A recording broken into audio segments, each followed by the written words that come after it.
Hello, everyone, and thanks for joining us today.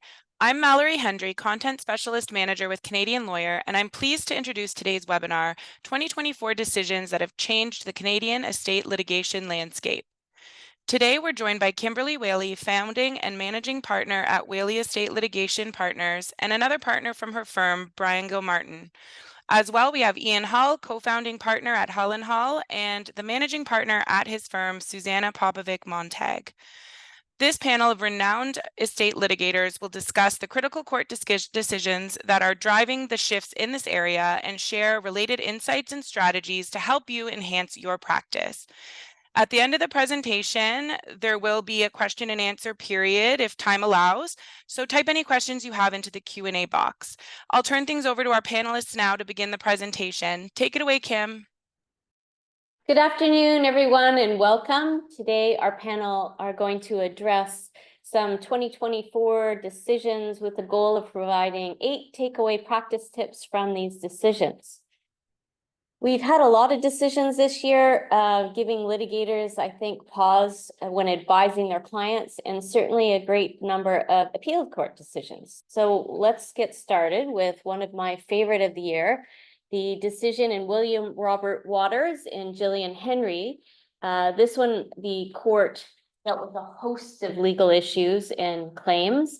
It was a very lengthy decision. And the court, in essence, had to determine whether an elderly man intended to gift $30 million in assets and real property to his wife's caregiver. He had struck up a romantic relationship with her. And then the other question the court had to look at was whether the caretaker or caregiver was required to return any of his estate upon his death. So briefly turning to the facts.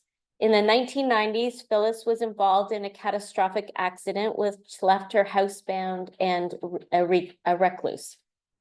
Both William and Phyllis were seeking nighttime PSW assistance and hired Gillian Henry to assist Phyllis. By the point in time in their marriage, they were living on separate floors and their marriage relationship was strained. Soon after Gillian started working with them, the relationship as between William and Gillian started, and it lasted for a duration of in or about 10 years up until William's death. Within a few months of starting, $100,000 was transferred to Gillian for her to buy a Mercedes SUV. And this, in effect, started the succession of transfers that would transpire over the next 10 years. The transfers included property, money, real property, jewelry, clothing, etc. But towards the end of William's life, he began to run out of money. So he then started taking from his wife Phyllis's assets and her bank account to the tune of in or about $5.4 million, which was traceable. William controlled Phyllis's assets through a power of attorney for property, and at death, Phyllis was left with only $500,000 in assets, and that wasn't sufficient to fund her ongoing care needs. So what did William's co-estate trustees do? They commenced an action against Gillian, and this is how it ended, more or less.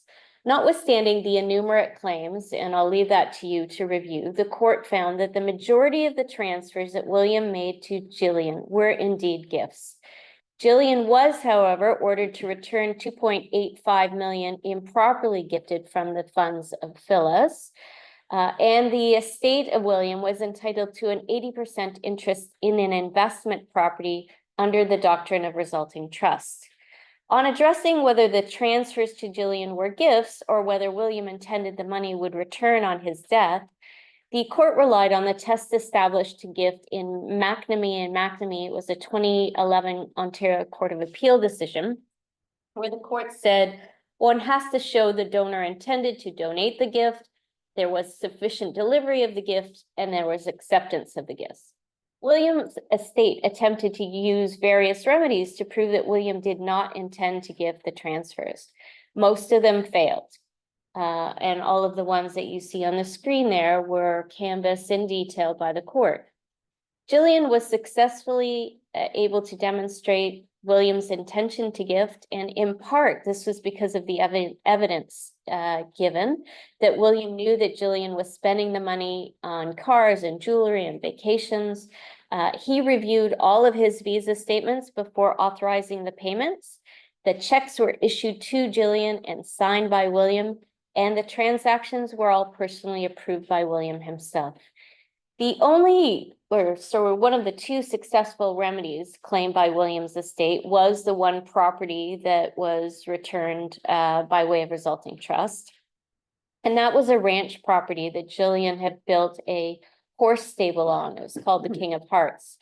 William's estate, though, was able to provide evidence that William had always treated this as an investment property, and that he had often commented to his advisors that he wanted to get his money out of this investment because it wasn't a sage investment. Jillian wasn't able to rebut the presumption of resulting trust. So because there was a fiduciary relationship found not only between William and Phyllis, but also between Phyllis and Jillian, the court looked at the fiduciary obligations and the scope and said these are the characteristics that demonstrate a fiduciary obligation, that the fiduciary has the scope for the exercise of some discretion or power.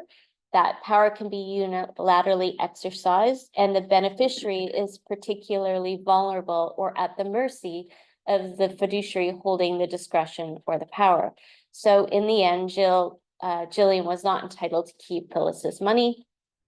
And Justice Callahan importantly held that William and Jillian's actions were unconscionable, and that the doctrine of equitable fraud precluded Jillian from retaining the monies. She was reordered to pay them to the estate.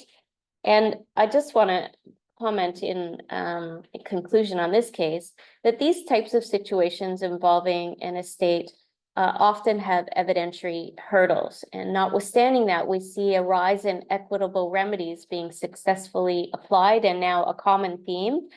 In this instance, resulting trust in unjust enrichment and unconscionability, as well as the doctrine of equitable fraud, were all tools that the court was able to apply to resolve the fiduciary breaches as between the group of them. With that said, over to Suzana for our next case. Thank you very much, Kim. And just before I get into the next case, I wanted to mention to our participants that our slides and any cases that are mentioned in addition to the slide deck will be available after this presentation.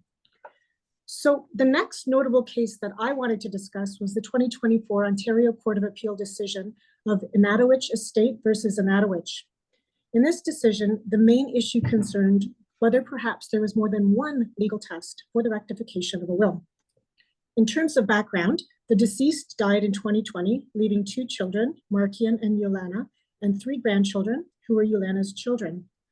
The deceased had executed a last will and testament many years earlier in 2009, and his will provided that 10% of the residue of his estate was distributable to his grandchildren, and the balance of the residue of the estate was to be distributable to the deceased issue, being his biological children, alive at the date of death. Now, the deceased estranged son, his biological son, Alexander, and his 2 minor children filed a notice of objection to Yolana's probate proceeding when they caught wind of the terms of the will and of Yolana's intention to exclude them as beneficiaries of the estate. Alexander claimed that he had a residuary interest in the estate because he fell within the definition of the deceased issue, that is, his biological children, and that his children were also entitled to an interest in the estate since they were the deceased grandchildren. In response, Yolana brought an application to rectify her father's will to specifically exclude Alexander and his children from it. And the application judge ultimately granted Yolana's request. Now, at first glance, this might come as somewhat of a surprise to you, as it certainly did to me. After all, as a biological child, Alexander was clearly issue, and his children were clearly grandchildren of the deceased.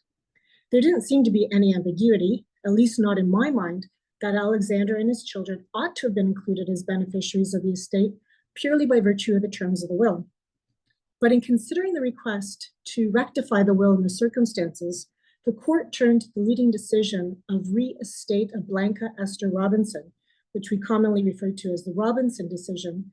And the court noted that a court will only rectify a will where there's no ambiguity on the face of the will, as there was none here, And the testator reviewed and approved the wording, as the evidence showed that he had, if one of the following three grounds are present. Where there's an accidental slip or omission because of a typographical error or clerical error, where the testator's instructions have been misunderstood, or where the testator's instructions have simply not been carried out. Here, Yulana framed her request for rectification of her father's will in the following manner. First, she sought to rectify the will to limit the 10% interest of the grandchildren to her and Markian's children, to the exclusion of Alexander's children. And second, she sought to limit the remaining 90% of the inheritance to herself and her brother Markian, so as to completely exclude Alexander. In other words, she was looking to exclude Alexander and his children, who otherwise would have fallen within the traditional class of issue and grandchildren as intended beneficiaries of the estate. So why did the court agree to rectify the deceased's will?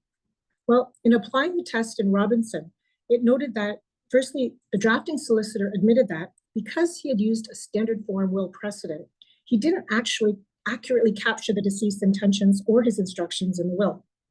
The solicitor's notes also demonstrated evidence of the deceased's intention to specifically only include his two children and their children as beneficiaries of the estate, and not Alexander and his.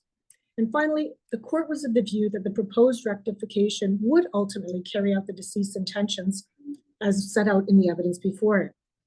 So in light of this evidence, the court held that the test in Robinson was met and the will should be rectified as requested by Yulana. Now, not surprisingly, Alexander appealed on the basis that the court actually applied the incorrect test for the rectification of the will. Alexander argued that rather than the test set out in Robinson, the court ought to have applied the test set out in the more recent Supreme Court of Canada decision of the Canada Attorney General versus Fairmont Hotels, Inc., which allegedly set out a new and different test for the rectification of a will. The Court of Appeal disagreed and ultimately dismissed Alexander's appeal, holding that the application judge had actually correctly invoked the third factor in Robinson to enable rectification, the fact that the deceased's instructions had not been carried out in his will. The court held that the Fairmont decision didn't actually create a new and different test for rectification, as the decision in Fairmont actually followed the test set out in Robinson. And finally, the evidence that was accepted by the application judge was sufficient to allow for rectification of the will. And so his conclusions, which were rooted in the evidence, were entitled to appellate deference. And the appeal was ultimately dismissed with costs awarded to Yulana. Over to you, Ian. Thanks, Suzana. Well, staying with the theme of seeing what the Court of Appeal is doing, we've had the benefit of the Ingram decision on limitation periods.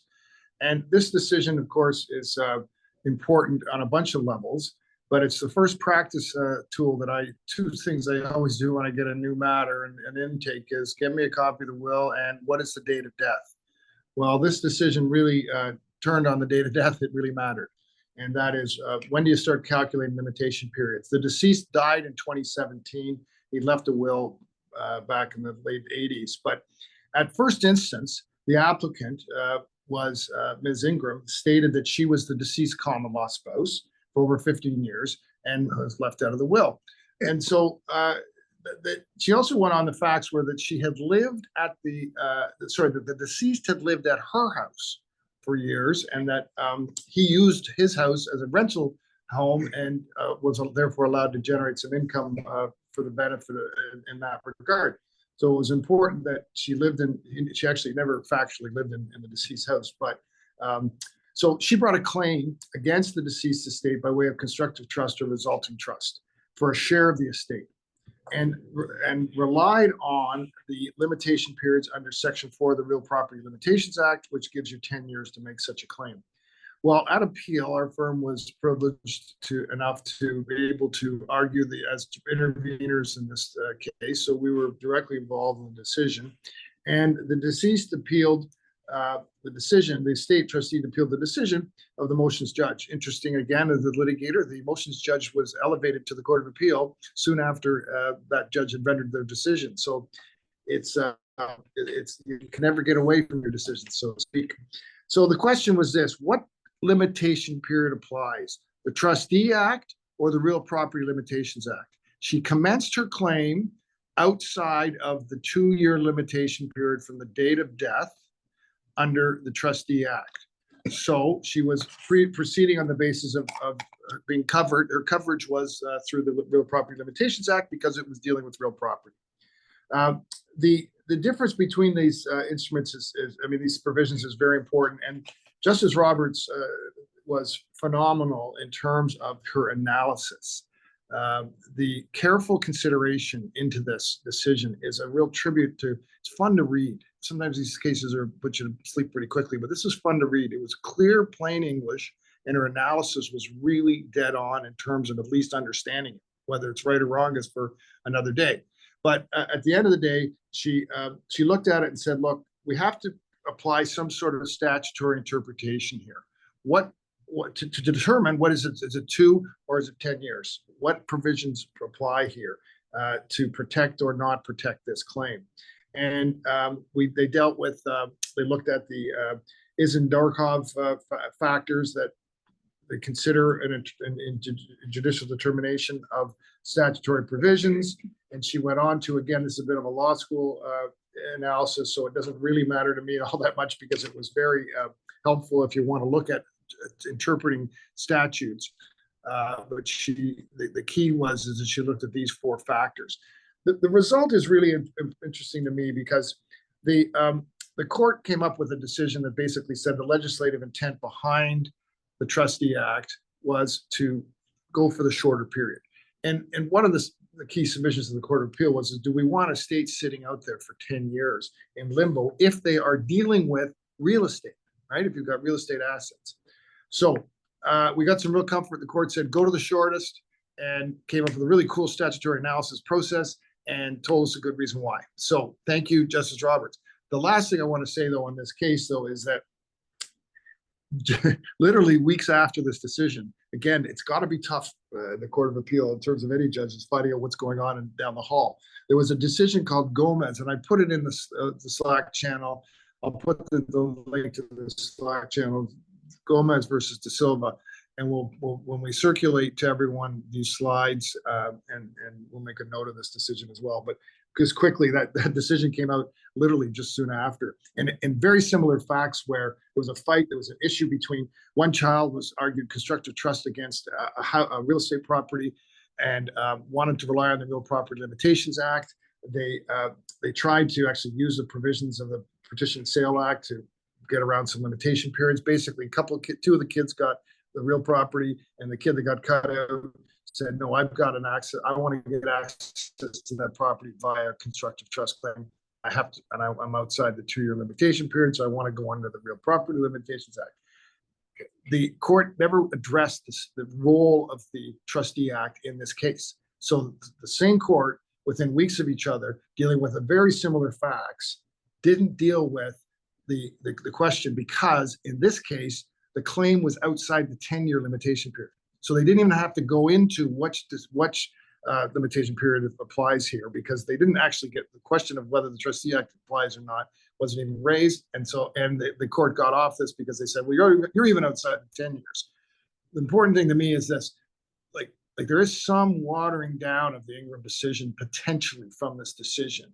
So again, I think the court closed the door on Ingram with 2 years as the lead. Go from day to death, but we have to watch very carefully. So those are my thoughts on that case. Thanks, Bryan? Ian. So we're going to stay in the Court of Appeal, and let's talk about Shannon and Habrowski. And in that case, the court provided guidance as to how the discoverability principle in the Limitations Act applies to will challenges, and whether a limitation period in that circumstance runs from the date of death of the testator. So the facts of that case, the testator had 2 children, Glenn and Gail, and the testator had executed a will in 2006 in which it benefited both children. The testator then executed a will in 2007, which disinherited Gail entirely and removed her as an executor. Now, Gail did not receive a copy of this 2007 will until January of 2015, which was in or about a year after the testator had died, despite making repeated requests for it. Gail did eventually bring an application challenging the validity of the 2007 will in December of 2016, which was more than 2 years following the testator's death. And Glenn opposed that will challenge and asserted that the application was statute barred due to Section 4 of the Limitations Act. Now, Section 4 of the Limitations Act provides for the basic limitation period of 2 years since the claim was discovered. Section 5 of the Limitations Act provides for the discoverability principle of 2 years as of the date that the claim was discovered, such as when the loss or injury occurred, or the day that a reasonable person with the abilities and in the circumstances of the person with the claim first ought to have known. Both of these sections and their application were at the heart of the issue in this decision. And so despite Gail's suspicion that the 2007 will had been executed, she was unable to confirm its existence nor learn of its contents.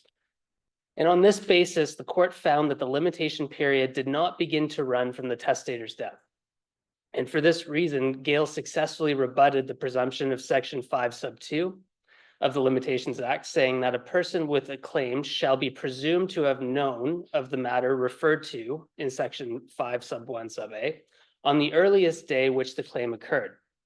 Now, Gail provided the court with sufficient evidence that she did not discover the claim in the application until January of 2015, which was when she was able to obtain a copy of that 2007 will.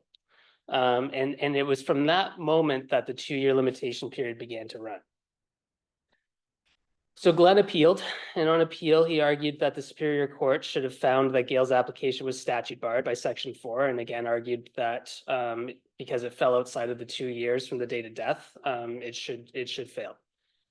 Glenn at that time attempted to introduce fresh evidence consisting of a letter from the appellant's counsel to Gail, asserting that the testator had executed the 2007 will.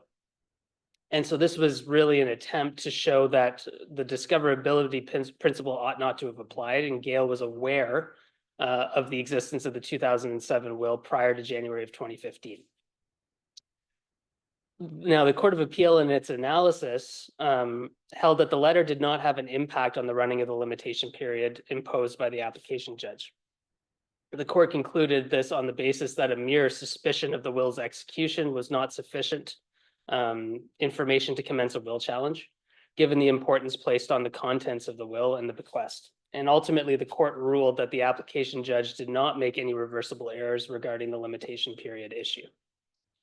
And with that, I'll throw it back to Kim. So we're going to move cross-country a little bit now to British Columbia and the Court of Appeal decision there in Barbieri and White. The court was asked to address the scope of solicitor-client privilege as between an executor and a beneficiary, and whether that privilege could be waived. So facts briefly, Lily, the deceased, died in 2018. Her will appointed her daughter Teresa and her son Rick to be her estate trustees and act jointly. At some point, Rick and Teresa could no longer get along or work together, so Rick filed a notice of application to remove Teresa. In the end, as reflected in a consent order, Teresa agreed to her removal as a state trustee, but as a condition to that, Rick would have to provide a bi-monthly accounting of the estate.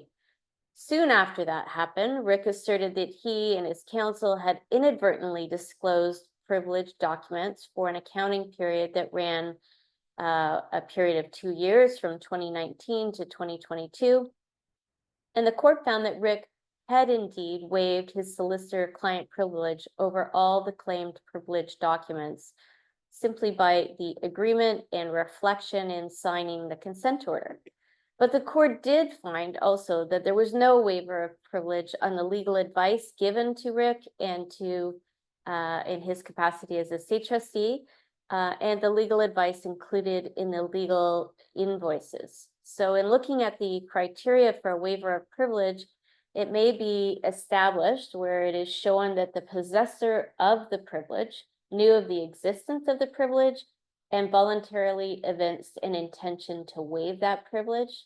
And if that privilege communication or communications were disclosed, the following considerations are then applied to determine if the disclosure was inadvertent or not. So they include whether the disclosure was in fact inadvertent as opposed to repeated or careless or reckless, whether an immediate attempt was made to retrieve the documents and remedy the situation, and whether preservation of the privilege in all of the circumstances would cause unfairness to the receiving party. There was an appeal. The main issue, again, similar. And the Court of Appeal found that Rick had waived his solicitor-client privilege by agreeing to the consent order, particularly because the court classified the disclosure as careless and reckless, meaning it was not considered inadvertent. In the court's words, Rick was attempting to use the privilege as a sword by agreeing to do this disclosure pursuant to the consent order in order to become the sole executor, and then also as a shield to shelter behind the solicitor-client privilege. Again, the Court of Appeal agreed that the solicitor-client privilege regarding the legal advice was not waived. So very interesting decision and helpful. And now we're back to Suzana. Thanks, Kim. Now, in the 2024 Saskatchewan decision of Levesque versus Clarenbach, the Court of King's Bench addressed disclosure requests of an attorney for property and discussed the limits that may be imposed on these kinds of applications to compel disclosure.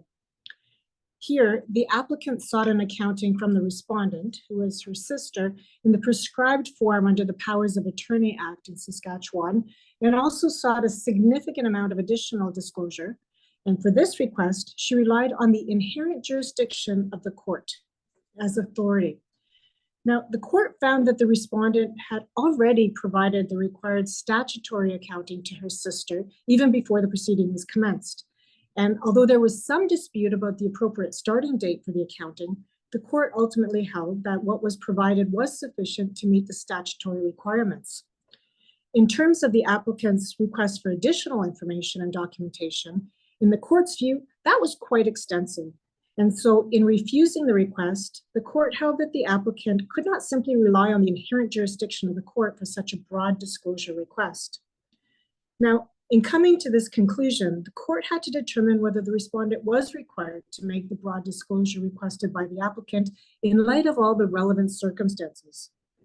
And those relevant circumstances included the fact that the respondent had previously disclosed ample documentation for her accounts, that the applicant was unable to point to any evidence of malfeasance or misappropriation of funds, and the fact that the applicant solely relied on the inherent jurisdiction of the court as authority for her request.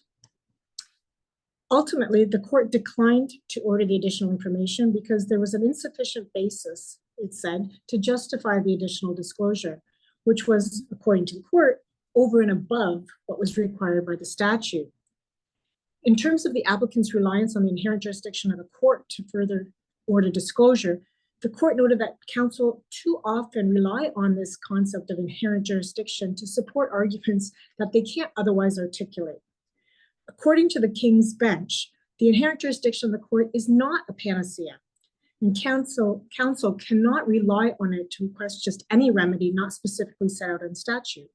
It relates primarily, said the court, to procedural matters and can be relied upon when it's required to administer justice. Furthermore, said the court, it should be used very sparingly. In the court's analysis, having reviewed the accounting that was provided, the applicant had not pointed to any evidence of malfeasance or misappropriation of funds. And as a result, her request appeared to be nothing more than a mere fishing expedition based on vague assertions and many assumptions, said the court. Now, according to the court, the applicant seemed to have brought the application as a result of her belief that her father had far more assets and funds than what appeared in the accounts, likely coupled with a difficult relationship with her sister. Like, we've never heard that before. But the evidence before the court simply didn't support that belief. And as a result, the court concluded that the disclosure requested by the applicant was far-reaching and unreasonable in the circumstances. And really, this serves as a good reminder to us that sometimes good enough really is good enough. Thanks, Suzana. I'll turn to the Drennan decision. It's Justice Meyer's case in Ontario, and I think it's a good one just to give context to an important aspect of the practice, and that is On the solicitor side, warning clients about costs, and on the litigation side, consequences. So in Drennan, the court was faced with an application. The daughter brought an application to remove her brother as the executor, as trustee. So that's a removal application. There was allegations of conflict between the siblings, unequal bequests. Some of the motivation behind it isn't as important as what happened during the process. So during the hearing of the motion seeking the removal of the estate trustee, the respondent state trustee was self-represented and failed to file his materials. Now I just pause there. In Ontario, we have Rule 15 that should be more enforced, in my view, by the courts a little more vigorously, that requires fiduciaries to be represented. So notwithstanding that, this fiduciary kept going with litigation on an unrepresented basis. So we've got managing costs in estates, we've got unrepresented litigants and unrepresented fiduciaries. Not an impossible scenario to see in our courts, unfortunately, but we have some room to move in terms of protecting it. But throughout the proceedings, the state trustee, they responded, ignored court orders, caused delays. The applicant, the sister, was forced to take loans in order to proceed with the litigation, and there was evidence that the lack of administration was causing her financial stress. In that way, the loans were used solely to fund the application. So it was attachable really typically to the litigation itself, but also to the behavior. And the court awarded interest on the applicant's loans as a disbursement, which was interesting, and looked at some of the basis upon which they should award it. So the court was asked, is this a substantial indemnity award that should be provided here, given the respondent's actions and alleging it as being an abusive process? All of these kinds of difficult pieces of litigation we see, not all, but lots of times in our practice. And so it wasn't an unfamiliar set of facts that was going on here. And the court ordered costs relating to, in part of the fight on a substantial indemnity basis. But the court was specifically looking on the question of how do we deal with the loan interest? So the sister had to go borrow money through a litigation lender, I presume, and had interest on the loan. And the court stated that found that the proceedings were truly an abuse of process. So you have to have the necessary facts to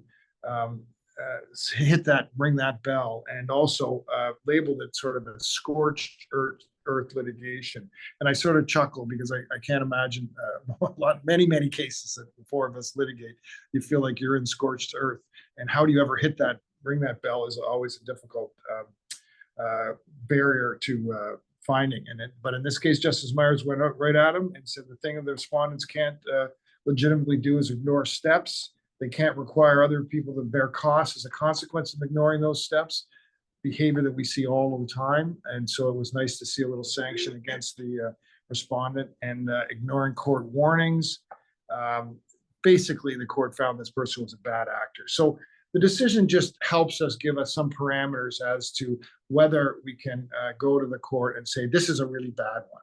And this is one that requires a significant cost order against the bad actor.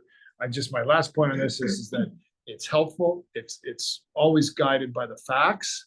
And it worries me because when you read this decision, so many of our cases are hitting maybe not that bell, and we didn't have all, but we hover just around that level of, boy, this seems like a complete waste. And non-responsiveness is feeding the fire of wasteful litigation costs by counsel and or unrepresented. So I say, nice to see a judge step into it, but it's very hard to get their attention at this level. But if you're looking for that kind of level, this case will give you some benchmarks and some parameters. And although Justice Myers talked about scurrilous allegations and delay, again, it's hard for me to find a file in my drawer that doesn't have a little bit of that. So it's just a question of how high up the bar is going to be. So anyway, Bryan, let's turn now over to you. Thanks, Ian. So look, a lot of interesting stuff coming out of these cases this year. There's been a lot of, nuanced issues and I think there's a lot to take away from them. So let's talk about some of those takeaways, the lessons that we can extract from the decisions that can ultimately assist us litigators in our practice. And so if we turn back to the first case, and that was the estate of William Robert Waters and Gillian Henry, really interesting case. I think the first takeaway from that decision is the reminder of the importance of proper planning and documenting of a transferor's intention at first instance. This decision didn't necessarily change the law, but it serves as a caution.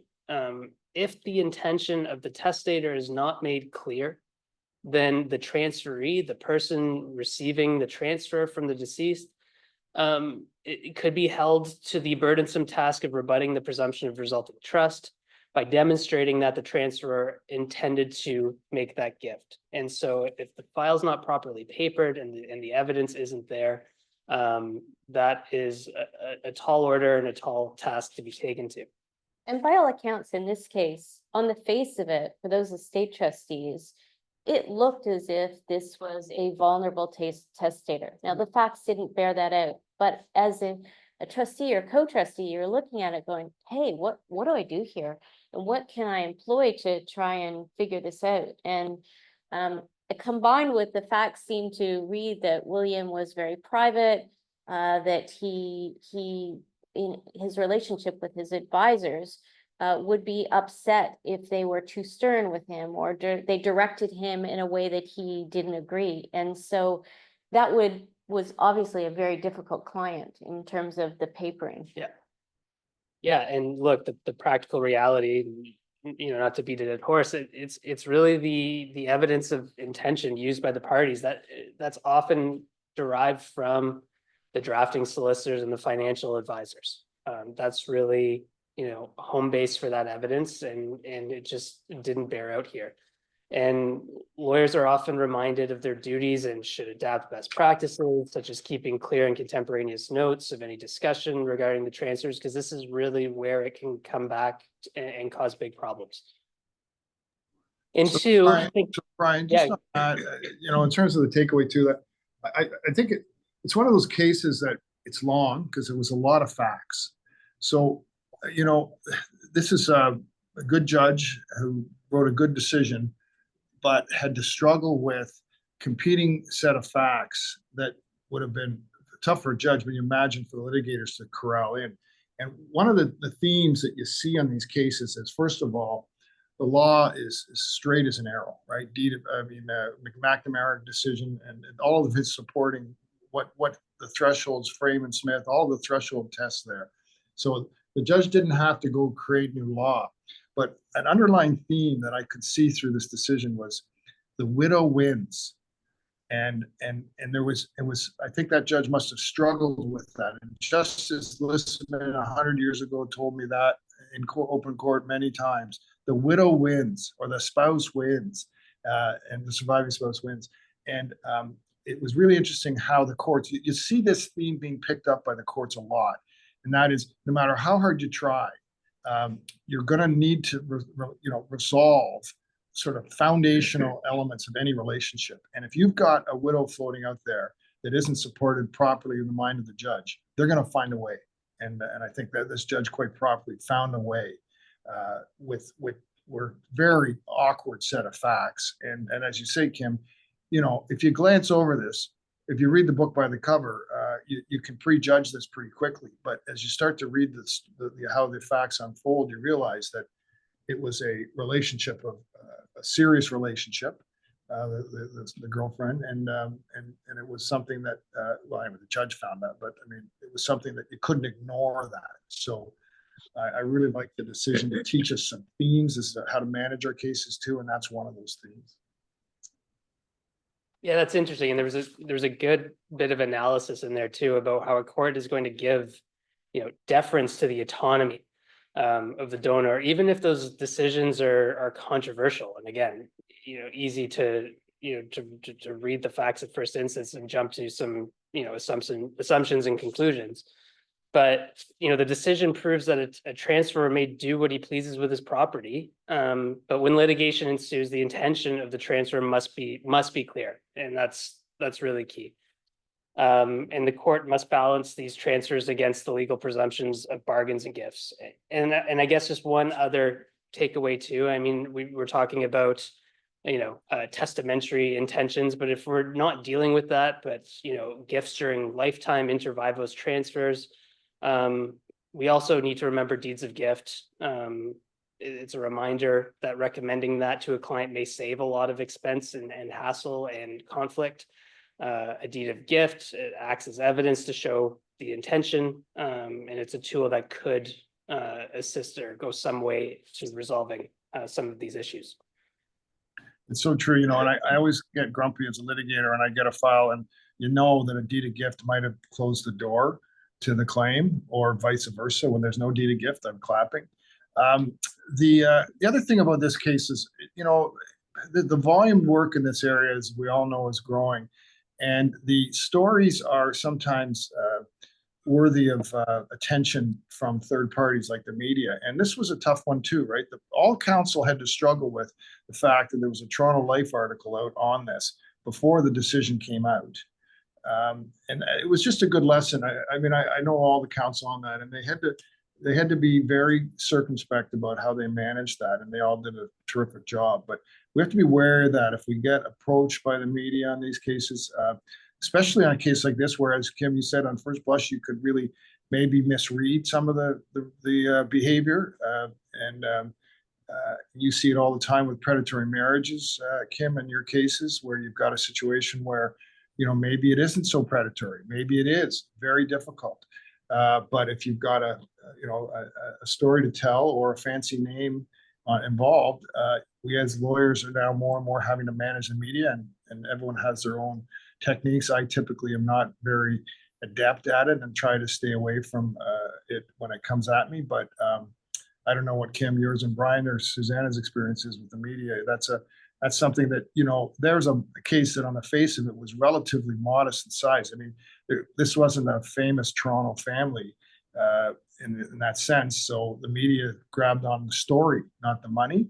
I mean, it's not the name. And so I don't know what your practice is over your firm, but Kim, I know ours is, dealing with media on almost any file can occur. Yeah, you have to be careful. Of course, I was interviewed for that Toronto Life magazine article, but I wasn't told it was in respect of this decision or this case or this, like, I had no idea. It was quite independent on concepts, and so that was surprising in the end how they use the interview contextually. So yeah. I think now Suzana's gonna talk about another takeaway. So the takeaway that we can take from the Anatowich estate decision, I guess the reality is this decision does not necessarily change the landscape of litigation, but it does serve as a reminder to us and to drafting lawyers that we really do need to be extremely careful in accurately documenting our clients' instructions and their intentions. And it also underscores the importance of creating and keeping contemporaneous notes during the entire will-taking process. In order to avoid litigation, we're going to want to ensure that our clients' will accurately reflects their intentions in order to prevent any conflict either between or amongst beneficiaries down the road. And in those cases where a will doesn't, we also want to be aware of the fact that the court does have this equitable power to rectify a will if it's proven that the will was not drafted accurately to set out the testator's actual intentions. So I just I'll come back to my takeaways a little bit from my first case. In the limitation period one, we had as I said, the privilege of arguing this. And one of the things that my partner Doreen, who co-counseled on this with me, was very helpful, was that we sat down before we argued this and started to put different variables into the analysis to see what damage might be done if we limited it to less than 10 years. What is going to be the impact of the 2-year limitation period? Easy to say, oh, we'd like to administer estates faster. but what damage might be done from other scenarios. And we've got an interesting scenario in the chat about that too. There are all sorts of variables here, and that's why you refer to the Gomez case, because in that case, I think in part because the Trustee Act wasn't brought to the attention of the court, the analysis may have fallen in the same way. But the idea of limiting periods of time like this, it does have a major effect on equitable claims, right? I mean, remember, this is an equitable claim, and the courts are very firm and have been very firm since Justice Greer's decision, and giving 2 years to limitation periods. Neuberger to do a will challenge, some limitation of discoverability, which I really like that point, Bryan, that you've raised in that Court of Appeal decision. They're going to give you a little bit of room, not going to give you 10 years, but if you're, but you can't sit on your hands either. But I think the Ingram decision really keeps us focused, and that is, from a practice standpoint, presume date of death plus 2 years. You might get lucky with discoverability, as Bryan's described. You might get lucky with somehow getting outside of into the Real Property Limitations Act, only because there may be a little tiny window that's still left with the Gomez decision. But it's not the way to practice, and it's not the way to get good sleeps at night. So that's how I came out of that case. So staying in line with that discussion, looking at Shannon and Abrofsky, my first case, it's a reminder, clarification to lawyers that the discoverability principle found in Section 5, it applies to estate claims, right? And so it first came out in Grant Thornton in New Brunswick, the Supreme Court of Canada decision, reaffirmed in this case. Once a claim has been discovered, there's a 2-year period that the proceeding must be commenced, otherwise it'll be statute barred. And again, in this case, in the Court of Appeals opinion, it is unreasonable to start a proceeding, such as a will challenge, without knowing the will's contents and the bequest. That makes sense on a high level. You don't know what you don't know. If you don't have it in front of you, how could you ever possibly, go forward with your best foot forward on a claim? And having mere suspicion that a will may have been signed and what it might or might not say, that's not enough to trigger the start of a limitation period to start the time in which to bring your claim. But with that said, I mean, you might get it, right? As Ian was saying before, it's a bit of a difficult balancing act. I mean, I don't know what you guys think, but it's been so ingrained, at least into me, that the 2 years from date of death it's always in the back of my mind. It's always ticklered. It's always there. And I think you got to be really careful in how you go about this on a case-by-case basis. I agree, Bryan. And I also think, we see many times where our clients are particularly turning to us and hesitant to provide copies of wills to people who are not named in the will or who have no financial interest in the estate. Technically the rules say they don't have to be provided with a copy of it, but the practicality is that the sooner they know that they're not in the chips, probably the better for all of us. And, we have to let that feeling of entitlement, perhaps in these cases, go, and just let them know that if they're going to do something, do it now. And we're going to have to deal with it, whether we do it now or we lay in the weeds. Might as well face it earlier rather than later. Yeah, I mean, basically lets the clock tick on, doesn't it? If you do it. I mean, there's obviously lots of illustrations where you don't want to, but on balance, you're right, Suzana. Let's just get it out there. And they couldn't have got around, in your case, Bryan, they could not have got around it if they'd seen a copy of the will. Mm-hmm. I was involved in a decision called Virtue years ago. The decision was, it's not Court of Appeal, so it doesn't matter like your case does, in the sense that this clearly sets it out now. But it was the same problem, and the will was produced like 2 years and a month after date of death, and limitation period. Well, they've said discoverability, and in that case, it was probably the right answer because it was a month, and that's seriously. But you're right, like Suzana, why not just get the bell, ring it, and see where it goes? Now that's obviously an overstating. There's some nuancing to that, but that's certainly a really good point. Yeah, no, it's interesting. And then if we look at Barbieri and White, so this was an interesting one because I think, there were some tactics here with respect to the consent order for the complete estate accounting that I think it could be interpreted as backfiring in the circumstances. But just if you think about this decision globally, I mean, it's a reminder to us, to lawyers, that you really got to think carefully about the implications that come along with these broad stroke orders, accounting orders that go through on consent, and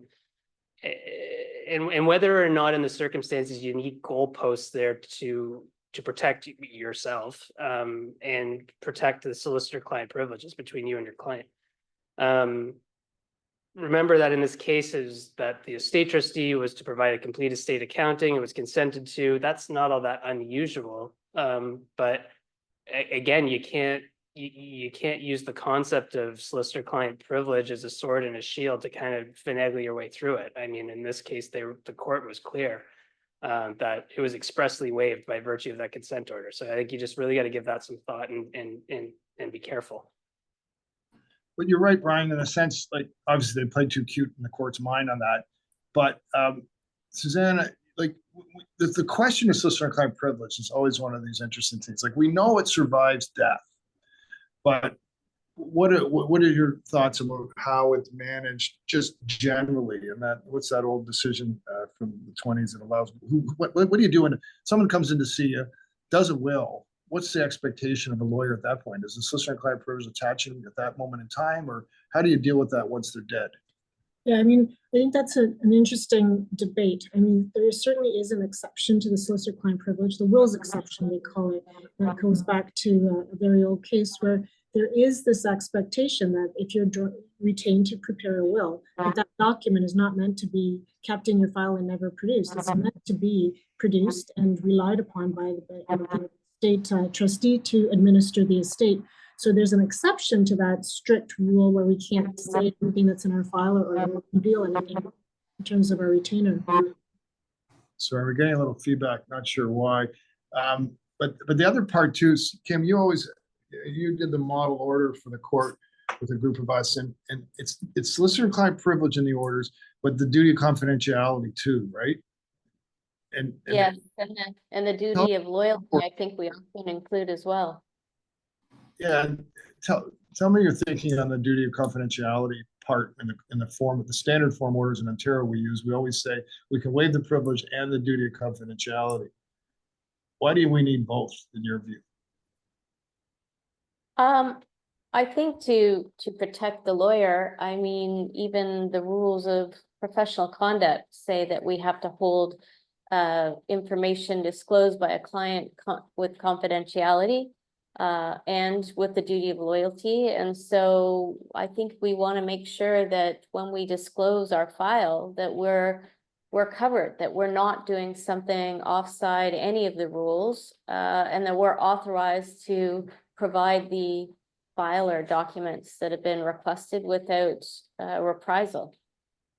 Yeah, it's such a good point because like the common law says solicitor-client privilege survives, goes to the executor, except if the will is being challenged or their authority is being challenged, right?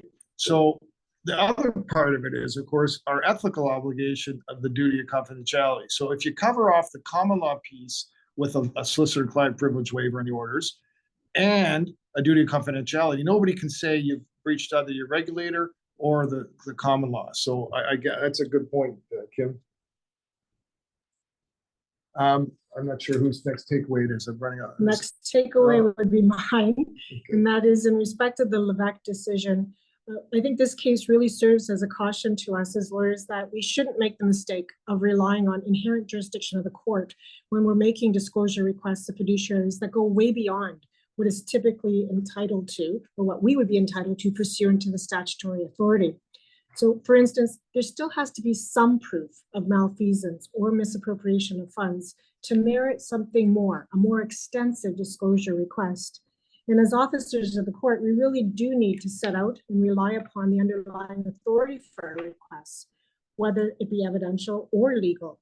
And we need to set out what it is that warrants this additional disclosure in the circumstances. And if we fail to do so, then it may be that a court is going to find that our requests are, in quotes, nothing more than fishing expeditions, and potentially, drawing adverse cost consequences against counsel or the parties as a result. So I think mine's one of another cost is the final drenning. Again, you know, I think it's just, from my perspective, the courts are going to scrutinize costs. The Toller-Cranston decision is another one where the court looks to behavior, but proportionality. The Drennan case had spicy facts on proportion, on behavior, but and non-responsiveness. So you've got sort of three categories. If you cause the problem and cause the other side to increase their costs, you're going to pay for it. If your behavior is inappropriate and ignoring court orders, you're going to pay for it. And in the Toller-Cranston case, and I'll add this to our list when it goes out, proportionality drives the quantum. And so if you're acting in a disproportionate way in the context of your size of the estate, that's going to drive a cost order one way or another. So I keep those three factors in my mind, and always watch out for costs. Gone are the days that my father got to practice where costs always came out of the estate. And, you know, it's been a hard time since then. Times have changed. Yeah, indeed. Okay, so that leaves me with wrap up. And so just in concluding today, it seems that the cases of 2024, there was a bit of everything. Our courts were addressing, I'm going to say, quite a few appeal decisions in estates and trusts. Limitation decisions had been silent, I think, for a few years. They were numerate. A reminder that limitations must always be known, thought about, prioritized, ticklered, as Bryan indicated. These decisions should also remind us that the job of the lawyer in advising a litigant client really has to include clear warnings and risks, pros, cons concerning unexpected outcomes and potential cost consequences. Not very much said about mediation in any of the cases, although there were in some of the power of attorney cases. Obviously, it should always be considered, and I'm going to say the earlier the better. Conduct, including abuse of process. We saw fishing expeditions in quite a few cases, actually, especially the power of attorney cases of 2024. Scorched earth litigation is not only increasing as a key factor in the cost treatment and consequences, but it's also increasingly not well tolerated by our courts in the substantive outcome. This makes sense because we deal with extremely emotive proceedings where the heart and passion can lead to the absence of reason and rationale. And just one further note on costs, and I say this all the time to my colleagues, I'm always met with some opposition, but if we go back, it's still within the year, but it's a 2023 decision of Adam and Adam. It'll be put in the chat and added to our PowerPoints when we distribute it. This was the decision from Ontario. It was Justice Sanfilippo. It involved an application commenced to remove 2 attorneys for personal care and then, of course, a guardianship appointment. It was lengthy. There were complicated facts. I'm not going to go into any of them, only to say that the applicant was successful and sought full indemnity costs against the attorney that was removed, but not from the incapable person. And Justice Sanfilippo awarded the applicant a portion of the costs claimed against the attorneys who were removed and ordered full indemnity costs of the Section 3 Council. But importantly noted that the applicant didn't seek costs against the incapable person, yet Justice Sanfilippo would have been minded to award those costs on the basis that he viewed the application as entirely for the benefit of the incapable person. So the moral of the story is, in all of your court proceedings, if you have the foundational components to support an elevated cost order, then ask for it. What's the worst that can happen? A resounding no. So it's important, and you don't ask, you don't get. And so with that said, I'm not sure if there are now any questions. I think we seem to answer them along the way. So I think that subject to Suzana and Bryan, Ian, is there anything else you wanted to add? No, nothing on our end, Kim. Thanks very much to you and Bryan. Oh, great. That concludes our webinar today. Over to you, Mallory. Thank you so much, Kim. Thanks to all of our speakers today for sharing their expertise with us, and to everyone in the audience for being here with us. Keep an eye out for more upcoming webinars, and please enjoy the rest of your day. Thank you. Thanks, everyone.